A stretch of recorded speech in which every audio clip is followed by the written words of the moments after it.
स्वास्तिक को सामने लेकर आओ।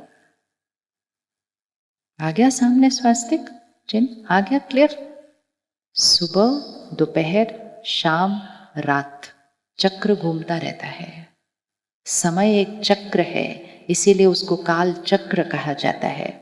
तो जैसे हर 24 घंटे के बाद सुबह, दोपहर, शाम, रात, रात के बाद तो सुबह ही आती है ना, इसी तरह एक थोड़ा सा बड़ा चक्र है, उसमें भी 4 युग है, सतयुग, त्रेता युग, द्वापर युग, कलयुग, और अभी चल रहा है घोर कलयुग।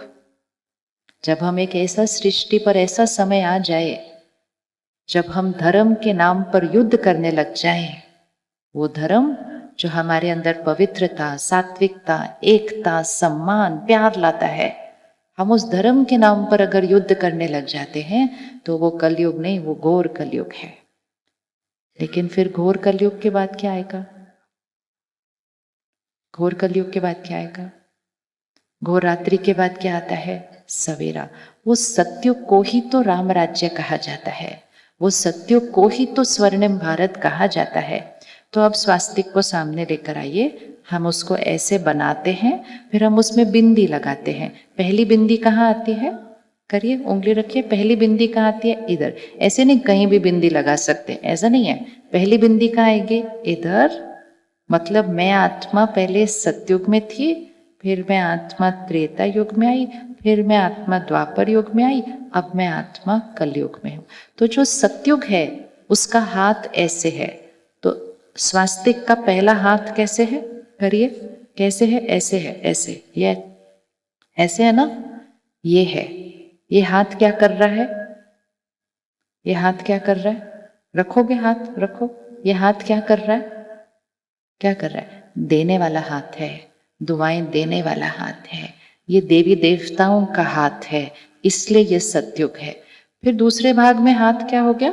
नीचे चला जाता है, ऐसे ऐसे, मतलब देना क्या हुआ? थोड़ा सा कम हुआ। फिर तीसरे भाग में द्वापर युग में हाथ ऐसे बन जाता है, ये क्या करने वाला हाथ हुआ? चाहिए चाहिए चाहिए हुआ। और फिर जो चौथा भाग है उसमें हाथ ऐसे हो जाता है, ये क्या कर रहा है? ये क्या कर रहा है? हाँ, ये क्या करता है? ये मारने वाला हाथ है।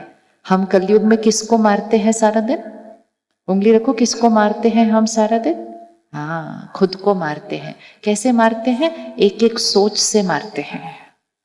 कोई एक शब्द हमें बोलकर चला जाता है, हम अपने आप को मारते हैं उसके बाद, ऐसे कैसे बोला, मुझे ऐसे बोला, जिसको देखो मुझे ही बोलकर चला जाता है। मारते जाते हैं, मारते जाते हैं, मारते जाते हैं। संकल्पों से खुद को मारते हैं, शब्दों से दूसरों को मारते हैं। अब फिर से करते हैं, अब इकट्ठे करेंगे। 1 2 3 4। इसके बाद कौन सा योग आएगा? इसके बाद कौन सा योग आएगा? अब इसको करो। मुझे जीवन में से ऐसे बनना है, ऐसे से ऐसे बनना है, बस राम राज्य आ जाएगा। ऐसे करना है, सिर्फ ऐसे से ऐसे, मतलब कोई भी बात आएगी ऐसे ऐसे नहीं करना है। कोई भी बात आएगी ऐसे ऐसे नहीं करना है। क्या करना है? तुरंत ऐसे करना है। अब इसको कैसे करना है? रेडी है ना? क्लियर हो गया क्या करना है? ऐसे नहीं करना है। कैसे करना है? ऐसे करना है। क्यों, क्या, कैसे, ऐसे, वैसे, इसने कैसे, ऐसे, इतने सारे संकल्प नहीं करने हैं।